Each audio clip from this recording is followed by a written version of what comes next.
Yep. I'll begin the introduction here. Welcome to Talking Smart, conversations with colleagues in education and philosophy from around the world. I'm your host, Richard Mort Morehouse. Today's guest is Professor David Gardiner. David Gardiner is Professor Emeritus in Theater since 1924 at Viterbo University.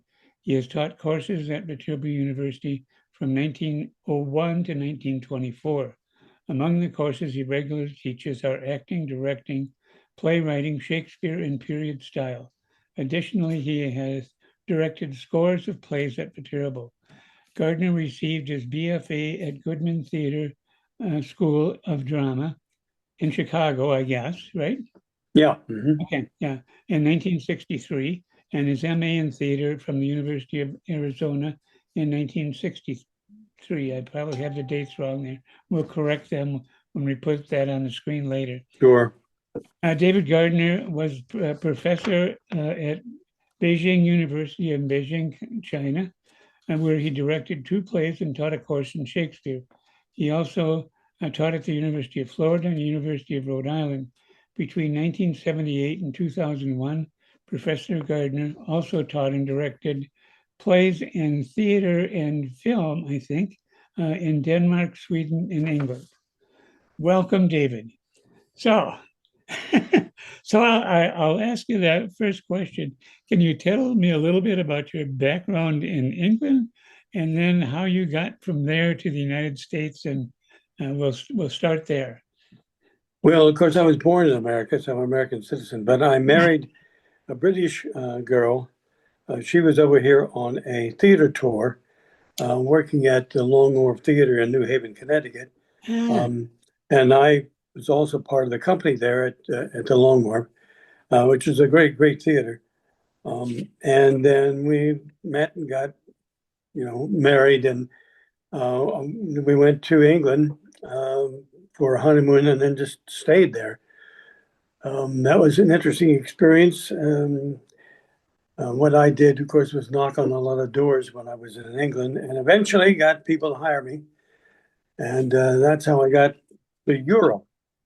And then from Europe, I also applied for a job that was over up in Denmark, in Copenhagen.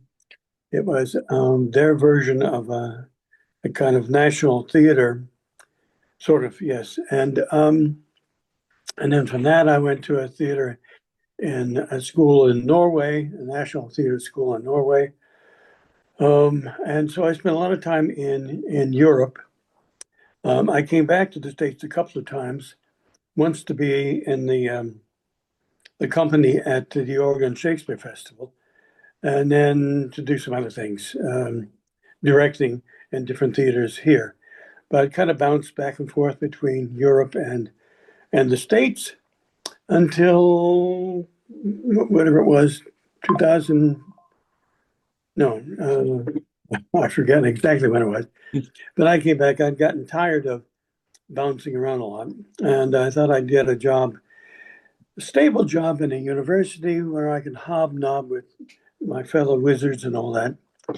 And got a job at the University of Florida, and then a job at the University of Rhode Island 3-4 years later, and then finally got an offer of a job here.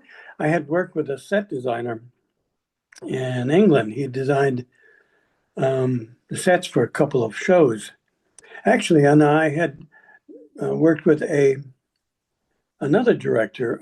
I forget what she did. That's how I got the job at the University of Florida, and also here at Viterbo. Just the usual back and forth talk that people do. And I heard about a job here, just like I heard about the job at the University of Florida, and applied. And they said yes, and I've been there ever since. I hadn't planned on staying in Wisconsin. I was on my way back from Rhode Island to Oregon, which I liked, where I liked living a lot. But I met this fabulous, wonderful woman, made the best choice of my life, and stayed here in the end. So here I'm at all the time. But I've had theater's given me a really good life, I have to say. a lot of different countries, a lot of different theaters, different kinds of jobs. Yeah, so Can, I don't can, know. can you tell me a little bit about the Goodman Theater? I mean, my only real connection with it, I mean, I know the school by reputation, but I think probably not about this, maybe a little bit earlier. Back in 1959, Hmm.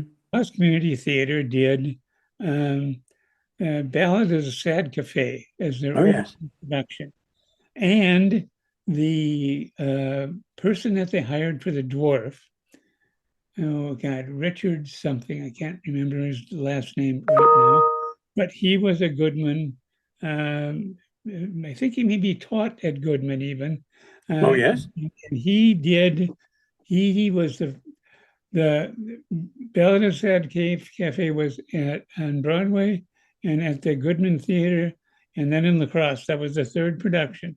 Ah, And so that was my kind of, but I've always been fascinated by the Goodman Theater because there's been a lot of interesting work on creativity that folks at the University of Chicago did about the Goodman Theater and that yeah. kind of stuff. So, what was your experience like there? Well, I had a great time. I was working with one of the acting teachers was the daughter of David Itkin. Her name was Bella Itkin, and he was one of the original Moscow Art Theater people that came over in the 30s, Oh, um, to escape a lot of the stuff that was happening with Stalin and all that. So it was going right back to heavy, heavy Stanislavski theater training, and I was there for a couple of years, and I took a job that made me leave the school early.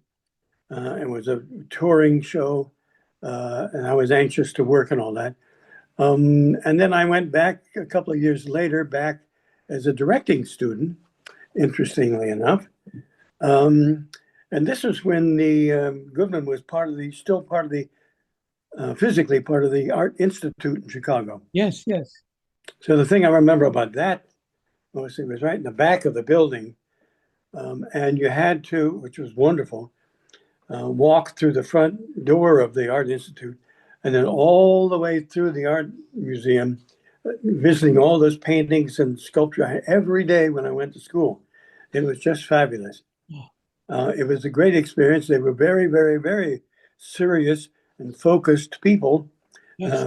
very based on a kind of European style of teaching and education, which was, they had a kind of cut system, which means if you went in with a large group of students, they kept cutting down the people.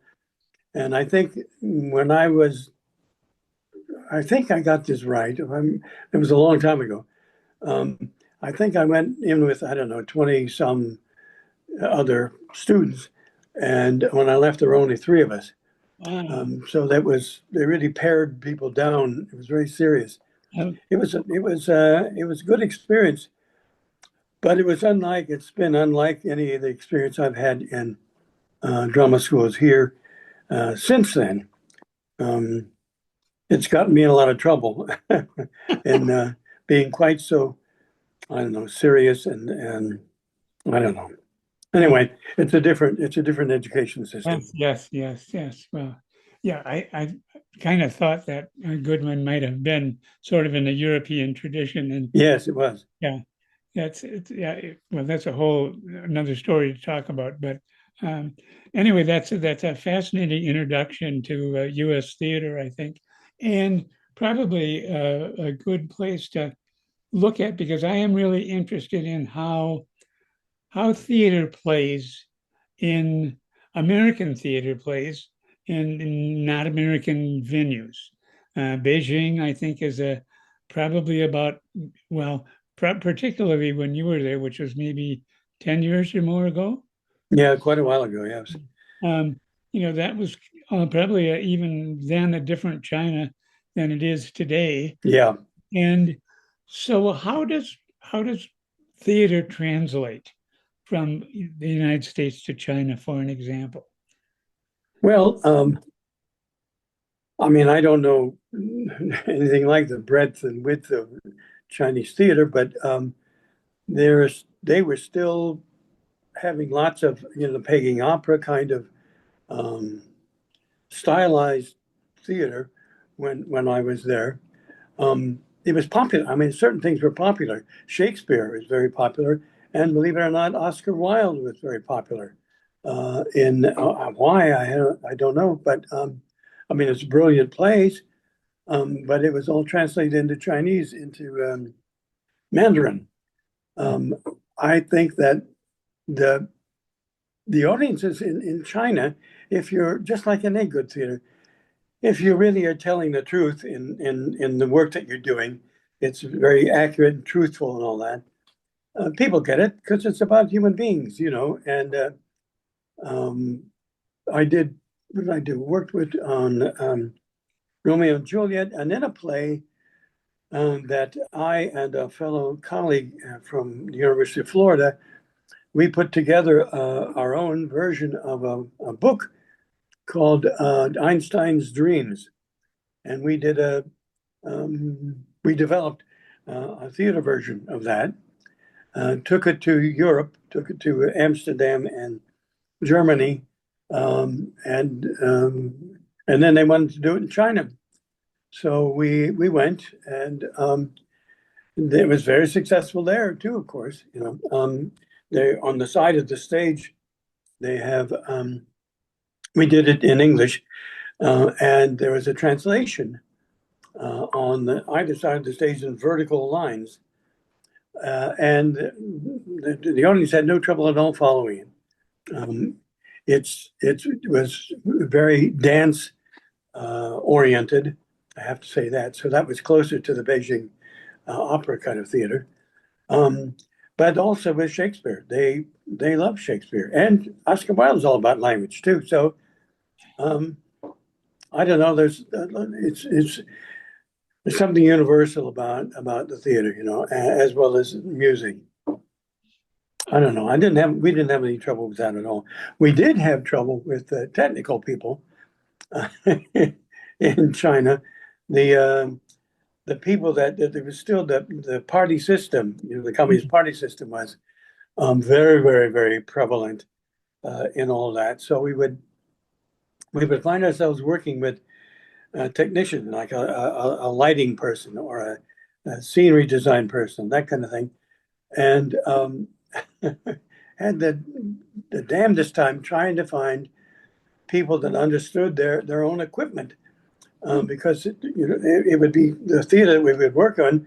It turned out to be the guy who was working the lights for us was the nephew of somebody, in town, and he had no experience of working with lights at all and didn't know anything about the technical aspect. So we had to do a lot of things on our own, and it was a very, very different kind of experience. And the same, not exactly the same, but some of the same things in working in Norway and Denmark, where I would do a final tech rehearsal, and then find out that the stage manager and one of the lighting operators would not be there on opening night, and they would have a substitute.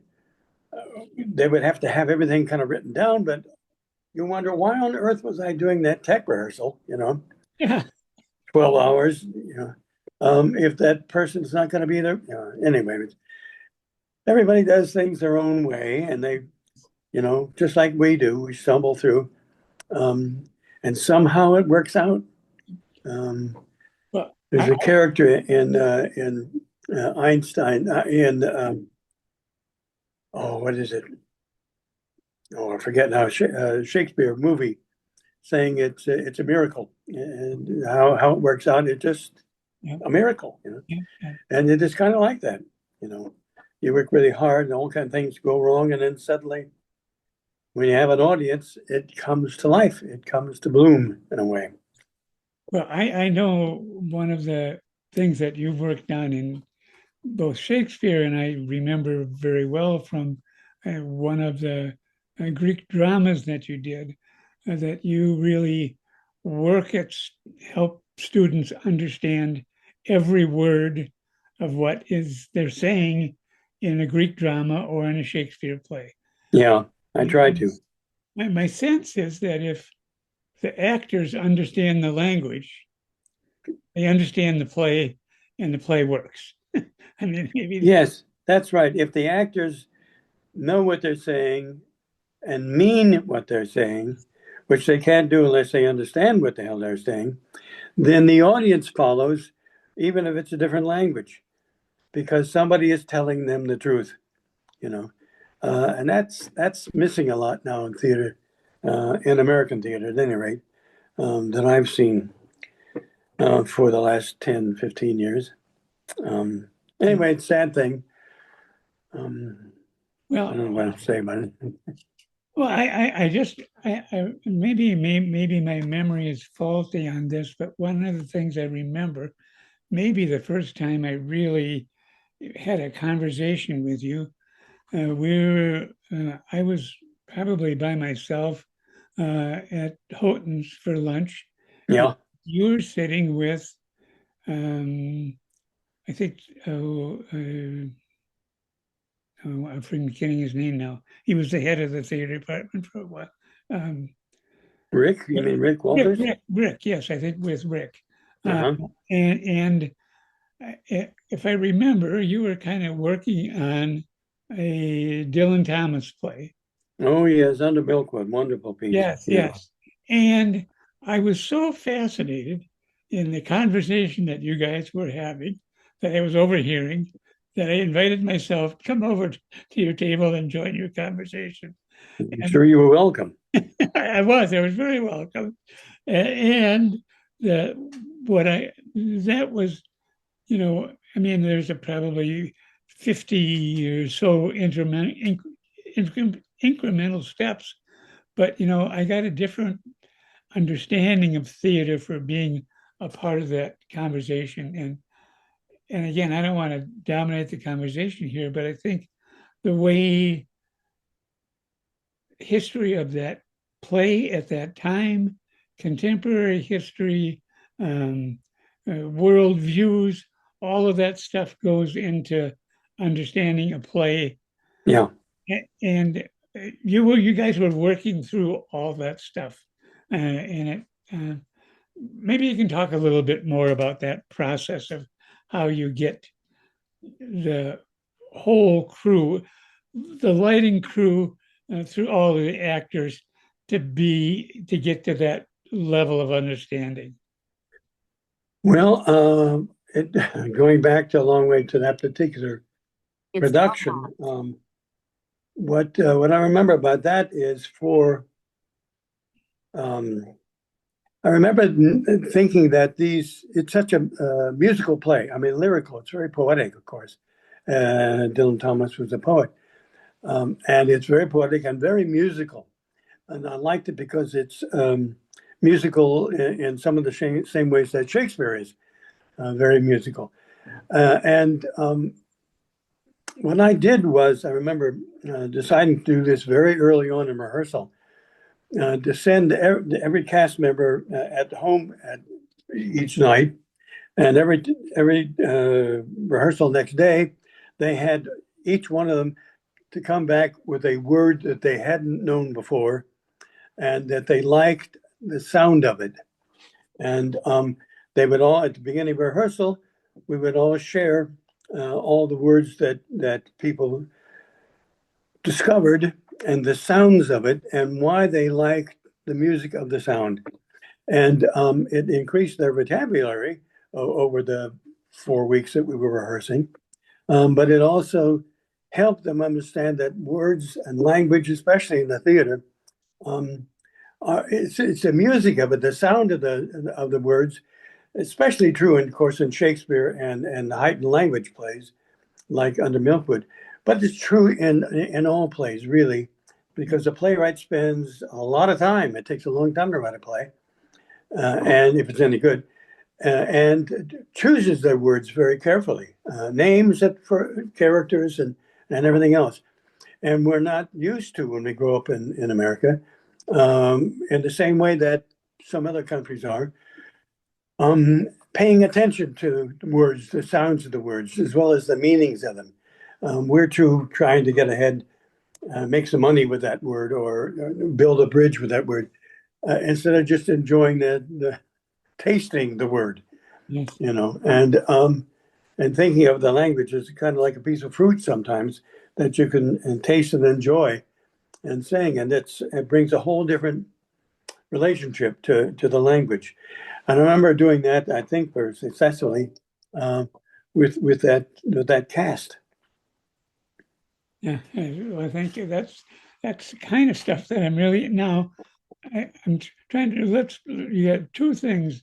You did Shakespeare in China and you did Einstein's Dream. Now, tell me a little bit about the collaboration in terms of taking what was a novel and turning it into a play. Well, I was working with a colleague in Florida. His name is Ralph Remshard. He's German American and a great fella, and very, very smart. Written a lot of books now and all the rest of it. But at that time, he hadn't had a lot of experience with directing, and I had just joined the company, the faculty, sorry, at University of Florida, fresh from Europe, and wanting to keep my connection with European things. And here was a fellow that said, "Anybody want to work with me? We're going to tour this show to Europe." And of course, instantly I jumped up and said, "Me, me, me." We started out with the book, and we took a chapter of the book. Each chapter of that book is a different dream that Einstein had about the nature of time. So I forget how many chapters there were in the book, 20 some odd chapters. And each chapter was time as in different qualities, that are different natures of time, until he finally worked out the nature of time that was the one that he published in 1905. And to do this, the language was very graphic, but non-specific. I mean, it was not about facts, but about colors and various other things. Mm-hmm. So we put together a cast that included artists, painters, these are students, of course, and dancers, and some singers, as well as actors, so that there was a variety of creative impulse that we had when we put together our rehearsals. And we would take a book and divide up the cast into two groups, and Ralph and I would each take a group, and we would off on our own work out ideas about and try ideas about that particular chapter, that particular vision of time, and then come back together at the end of the rehearsal period and show each other what we had and talk about what worked, what didn't work, what we liked, what we didn't like. And through that process, we worked out chapter by chapter, each like story by story, because they were all very, very different. Not so much chapters as a whole new book for each one of them. And it worked out pretty well in the end. And then we worked out, both Ralph and I had a wide vocabulary of music that we like, mostly classical music, but some jazz and all that. And we found music for each that seemed to work well with each book, each chapter. And we decided on the simplest of settings, which was we ended up with a huge piece of silk, beautiful long piece of silk that we could use in lots of different ways. And we had, trying to remember what else we had, just a couple of, we had a couple of poles, thin like dowels, and we had a skateboard, and I think one or two other things. We decided we were going to be touring this, and when we went to Europe, we didn't want to take a whole truck full of things. So by reducing things down to its minimum, of course, we had to do a lot with very few things. And that forces you to be, if the frame is so tight on what you're doing, it forces you to be very, very creative about how you fill that frame and how you use those props. And that piece of silk it became a fence, it became wings, it became all kinds of things. It was quite wonderful what you could do with a wonderful piece of silk. It was about 4 feet wide, and I don't know how long, 25 feet long, 30 feet long, something. And that's what we did. So we combined a lot of the creative abilities and the way each one of these young artists saw the world and worked it all together and came up with all the things that we came up with, and worked wonderfully well. We were actually going to be doing it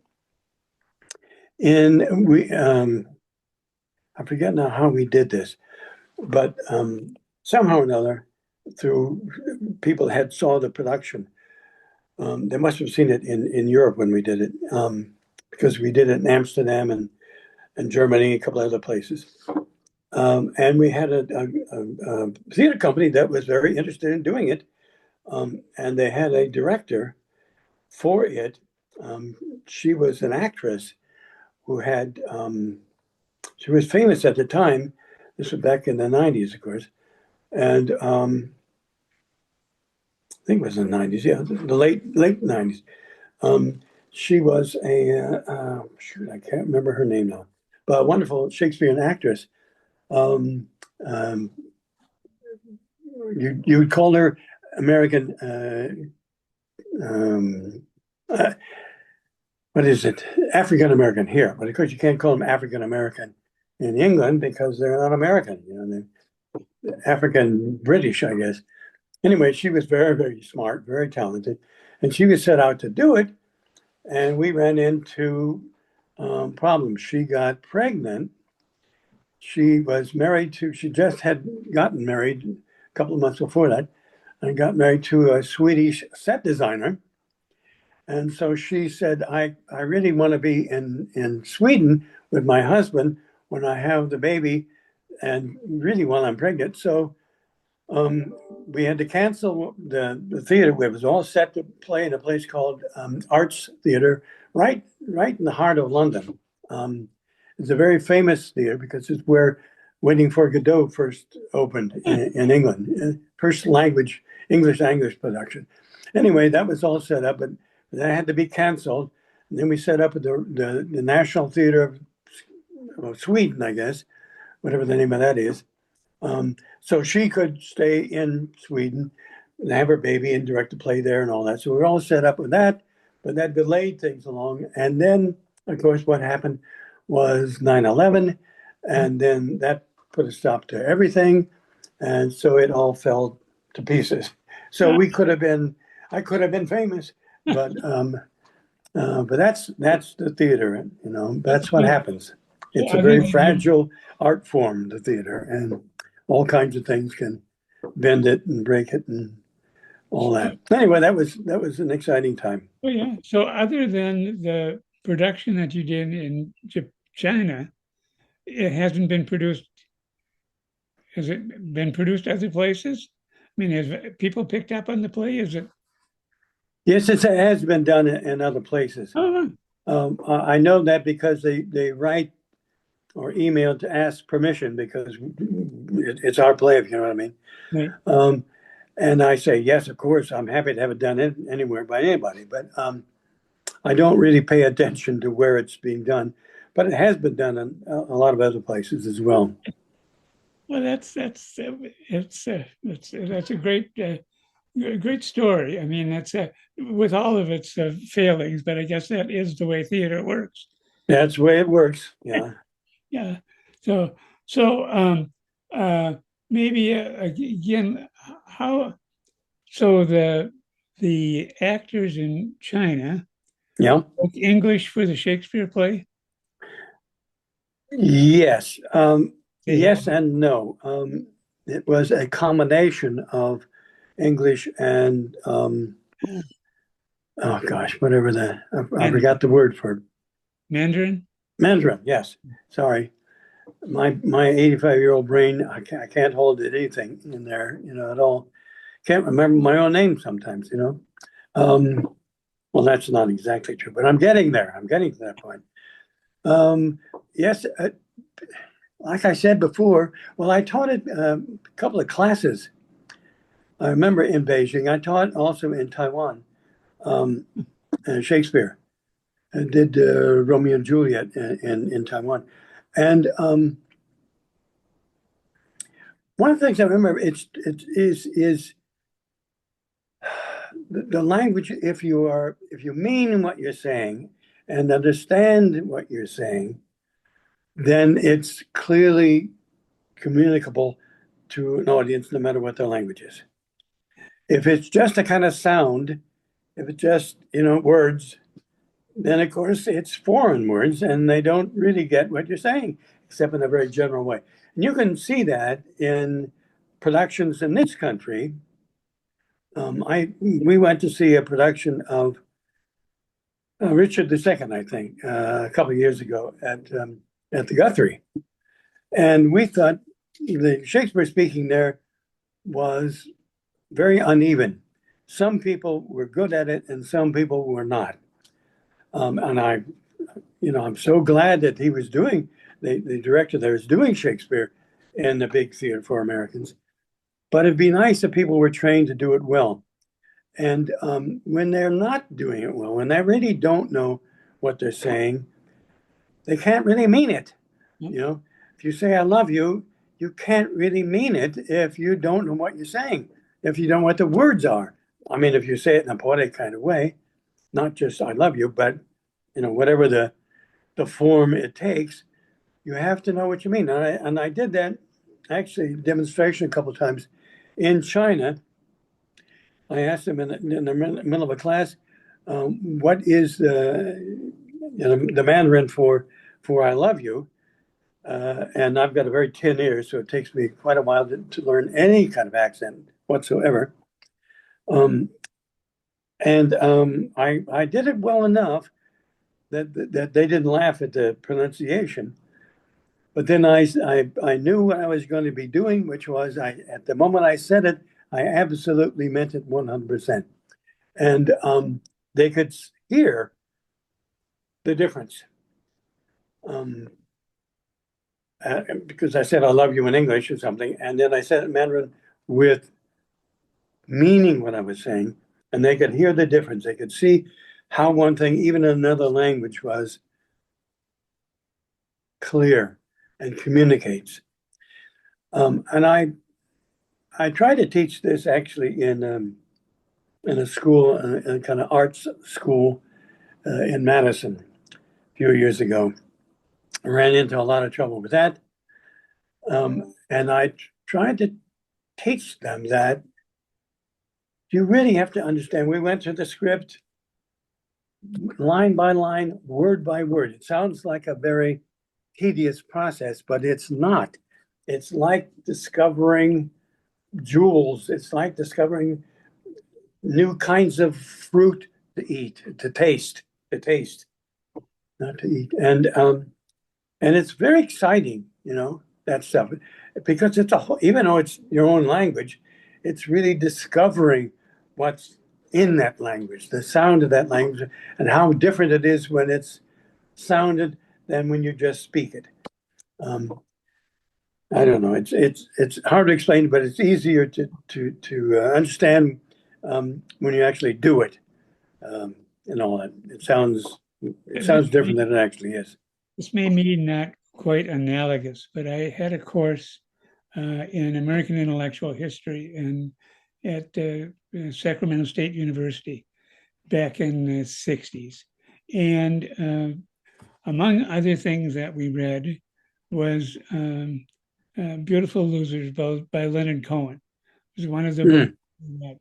And the book was so impenetrable. I mean, it was, Yeah.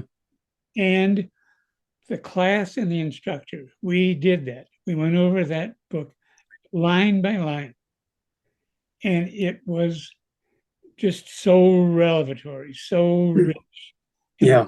kind of that's one of the places that I learned how to teach was in that class when he did that kind of stuff. And then he was one of those other great teachers who taught us how to think even while giving exams.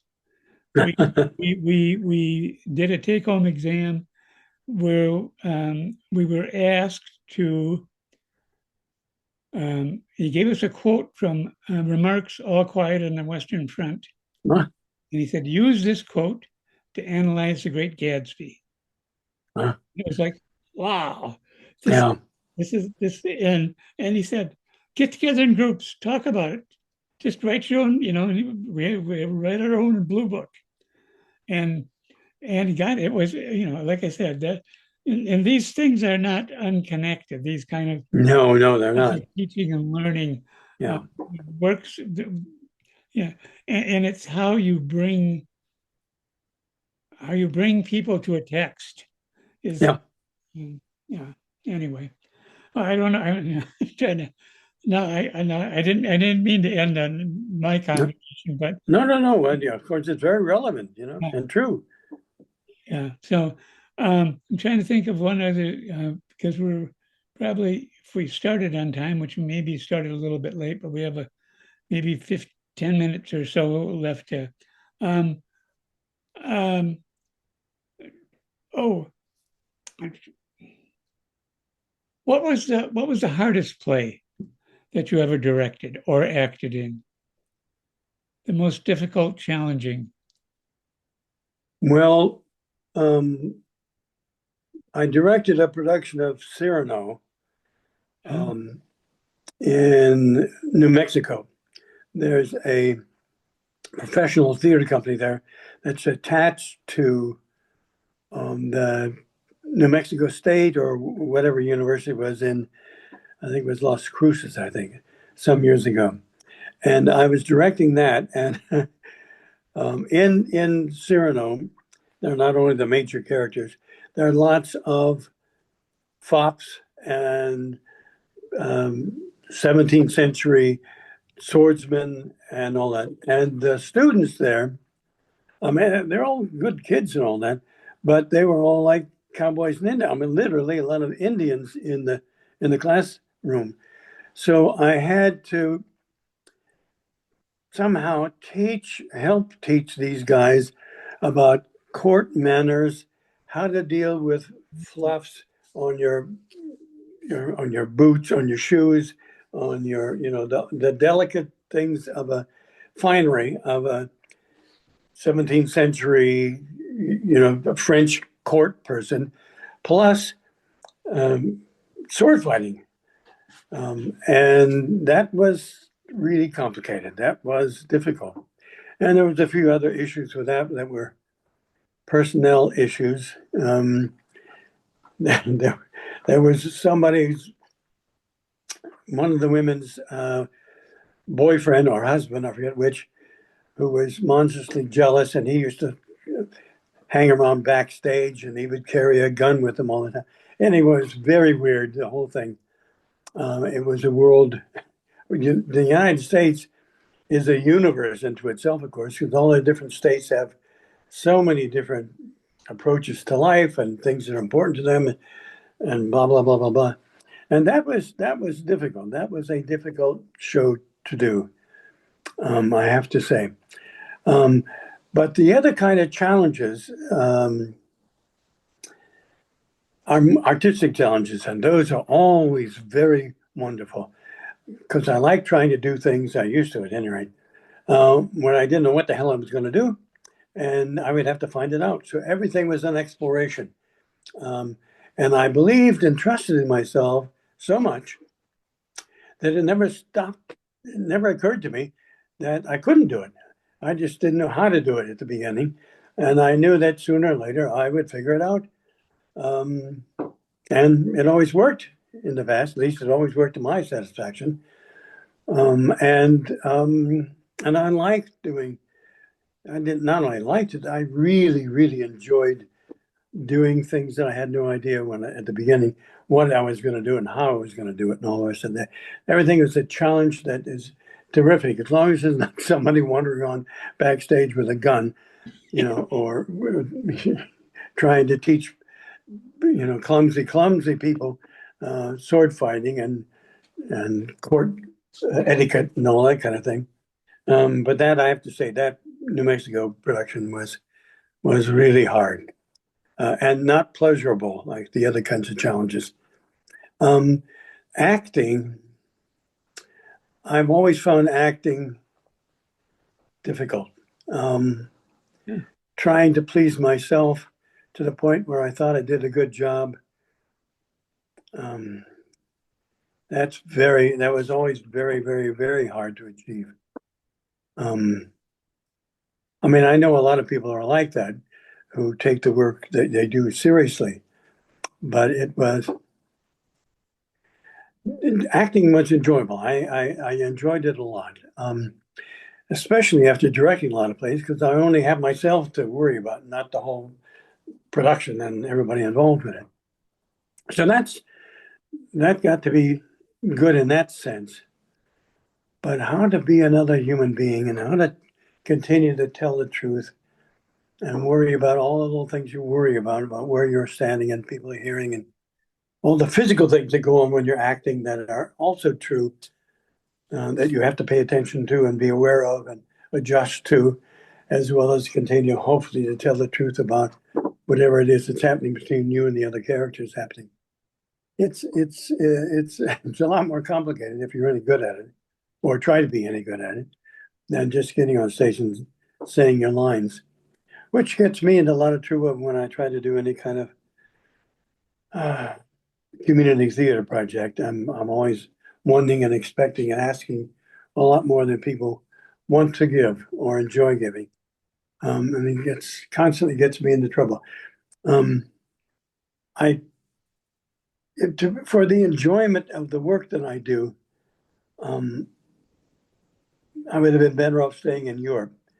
But I have to say that working at the theaters, schools in Florida and Rhode Island and here, I got to direct a lot of plays and do almost whatever I want with it, because I was given license to do that.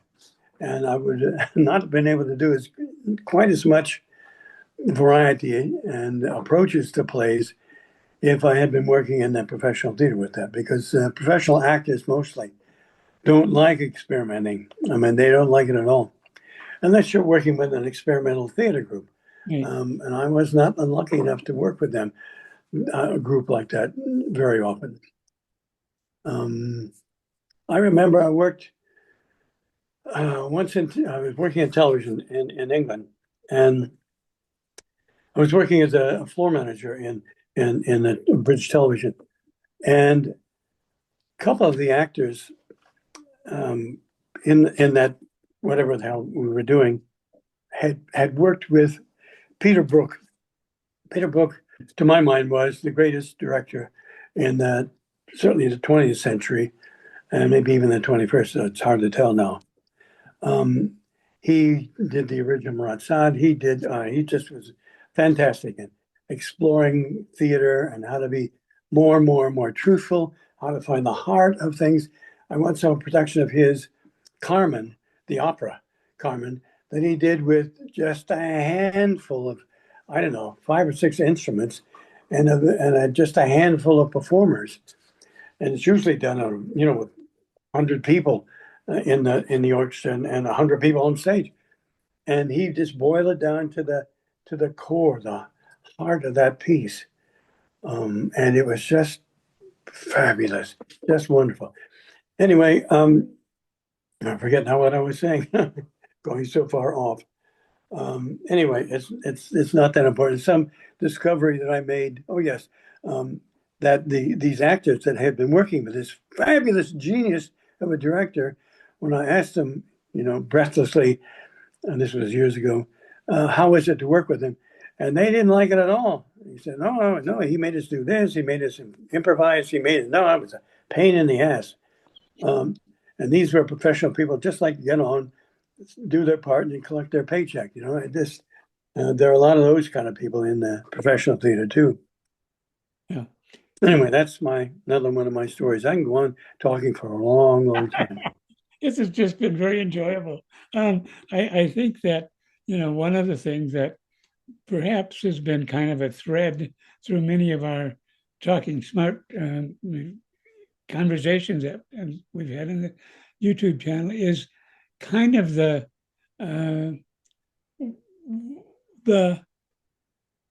freedom that many of the people that I've talked with have had in their teaching. They didn't get pigeonholed into being only doing this or that thing, that they could do experiments both in the way they taught and what they taught. Yeah. You've kind of had that kind of experience in the theater. You've had a chance to do a lot of your own imprint is on a lot of the pieces that you've been able to do, both in teaching and directing and acting. So yes, that's true, but that always comes with a price, because a lot of people don't like it and don't agree with it, and it's unsettling. And I remember the first production that I was doing when I came here, I did a play. Well, the first show that I did at the main stage was The Crucible. okay.